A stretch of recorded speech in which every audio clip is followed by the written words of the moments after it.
ओवेसी यांनी आपल्या भाषणात पंतप्रधान नरेंद्र मोदी, राष्ट्रवादी काँग्रेसचे उपमुख्यमंत्री अजित पवार यांच्यासह इतर पक्षांवर जोरदार टीका केली. शहरातील मूलभूत समस्या, बेरोजगारी, महागाई आणि नागरी प्रश्नांवर केंद्र व राज्य सरकार अपयशी ठरल्याचा आरोप करत त्यांनी सर्वच पक्षांचा समाचार घेतला. जनतेच्या प्रश्नांवर केवळ आरोप प्रत्यारोप होत असून प्रत्यक्षात विकास होत नसल्याचे त्यांनी ठामपणे मांडले. या सभेला सुमारे 5,000हून अधिक नागरिकांनी मोठ्या संख्येने उपस्थिती लावून ओवेसींच्या भाषणाला उत्स्फूर्त प्रतिसाद दिला. यावेळी व्यासपीठावर जिल्हाध्यक्ष शौकत पठाण, तौफिक हत्तुरे, फिरदौस पटेल तसेच पक्षाचे उमेदवार व पदाधिकारी उपस्थित होते. या सभेमुळे सोलापुरातील निवडणूक प्रचाराला अधिकच धार मिळाल्याचे चित्र दिसून आले. हाल ही में मेरे अजीज दोस्तों और बुजुर्गों, याद रखिए, ये मसाइल के हल के लिए आपको 15 तारीख के दिन मजलिस इत्तेहादुल मुस्लिमीन को वोट देना है. मैं आपको बताना चाह रहा हूं कि लोग आ रहे, देवेंद्र फडणवीस में, शिंदे ने और अजित पवार ने मिलकर यह तय किया.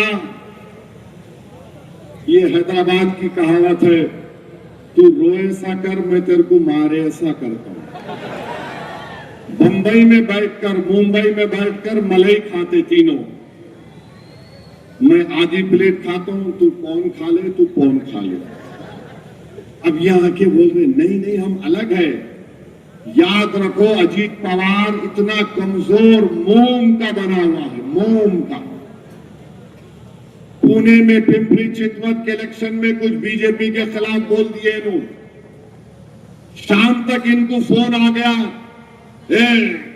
वापिस लो. उन्होंने बोले नहीं नहीं मैं ऐसा नहीं बोल रहा था, मैं ऐसा बोल रहा था. चुनाचे क्योंकि बोल के इन्होंने वापिस ले लिए, अपने अल्फाज को उगल लिए. अजीत पवार साहब, आप ये समझ रहे कि असदुद्दीन ओवैसी से मुकाबला आपके चिचा के जैसा मुकाबला होगा? नहीं होगा. मेरा नाम असदुद्दीन ओवैसी है. तुम्हारे जैसे 56 अजीत पवार को जेब में डाल के फिरूंगा. वक्फ का कानून बन रहा था तो तुमने मोदी का साथ दिया. बोला अजीत पवार, मेरी मस्जिद को छीनने का कानून बनाया गया. मस्जिद, दरगाह, खानका को छीनने का कानून बनाया गया. तुमने वो कानून बना दिया. जब ये आते हैं घड़ी का निशान वाले, पूछो उनको मस्जिद का कानून क्यों बनाया छीनने के लिए? जवाब दो. दरगाह और कब्रिस्तान और ईदगाह को छीनने का कानून क्यों बनाया गया? जवाब दो. इस मुकाम पर नमाज इशा हुई ईदगाह है. ये कानून ऐसा बनाया गया कि कोई कलेक्टर उसको हुक्म डाल सकता है, खुदा ना खास्ता. ये कानून बनने के बाद पहला इलेक्शन है. अगर आज तुम खामोश हो जाओगे, अगर आज तुम अपने गम और गुस्से का जमहूरी तरीके से इजहार नहीं करोगे, तो फिर हमारा जीना किस लिए है बताओ? मेरी पहचान, ओवैसी की पहचान, मेरी मजहबी पहचान भी है. भारत का संविधान क्या कहता है? Freedom of religion. आर्टिकल 26 क्या कहता है? बाबा साहब का बना हुआ प्रियम्बल क्या कहता है? Liberty of thought, faith and expression. बताओ फिर ये कैसा कानून बना दिया गया जिसको तीनों मिलकर सपोर्ट किए? ये फैसला आपको करना है मेरे भाई. मैं गुनाहगार हूं. कोई मुसलमान शायद शराब भी पीता होगा जो गुनाह है, मगर खुदा की कसम अगर उससे पूछेंगे तू मस्जिद का सौदा कर सकता क्या, तो बोतल उठाकर जमीन पर फेंक कर बोलेगा मैं गुनाहगार हूं मगर अल्लाह के घर का सौदा नहीं कर सकता. आज वो कानून बना दिया गया. तो मेरे अजीज दोस्तों और बुजुर्गों, आपको एक अच्छा फैसला लेना है.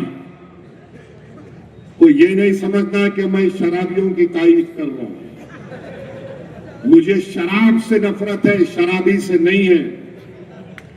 मुझे बुरे से नफरत नहीं है, बुराई से नफरत है. हमको इंसान से ये जो बुरा करते ना रहे बहुत गंदा है, नहीं मालूम मेरे भाई. अगर अल्लाह उसको हिदायत देगा तो वक्त का वली ना बन जाए वो। तो हमको और आपको 15 तारीख के दिन सोच समझकर अपने वोट का इस्तेमाल करिए। 61,000 वोट मिले हमको और एमएलए नहीं बना, तो क्या हमारी हिम्मत और हौसला पस्त हो गया? बताओ, क्या आप आज भी तैयार हैं मजलिस को वोट देने के लिए? कहीं आपके हौसले पस्त तो नहीं हो गए? मेरे भाई, मेरे हौसले तो पस्त नहीं हुए हैं, क्योंकि रोज पार्लियामेंट में तुम्हारा ये खादिम अकेला खड़े होकर लड़ता है उन तमाम लोगों से और उनको बेबाक तरीके से सच्चाई को बयान करने की कोशिश करता हूं। मैं तो कभी ना थका ना कभी झुकूंगा इंशाअल्लाह ताला। अल्लाह जब तक मुझे जिंदा रखेगा या तो थक जाऊंगा या लटक जाऊंगा, मगर तुमको झुकने नहीं दूंगा इंशाअल्लाह। तो 15 तारीख के दिन मेरे अजीज दोस्तों और बुजुर्गों, मजलिस को वोट देना है, पतंग के निशान पर बटन दबाना है, इत्तेहाद को मजबूत करना है। बीजेपी जब से इख्तिदार पर आई है, मॉब लिंचिंग हो रही है। अब तो मॉब लिंचिंग इतनी बढ़ चुकी कि उत्तराखंड में एक त्रिपुरा का ट्राइबल बच्चा जो एमबीए कर रहा है, क्योंकि उसका चेहरा अलग है तो उसको क्या क्या गलीज नाम से पुकार कर मार मार कर उसको खत्म कर दिया गया।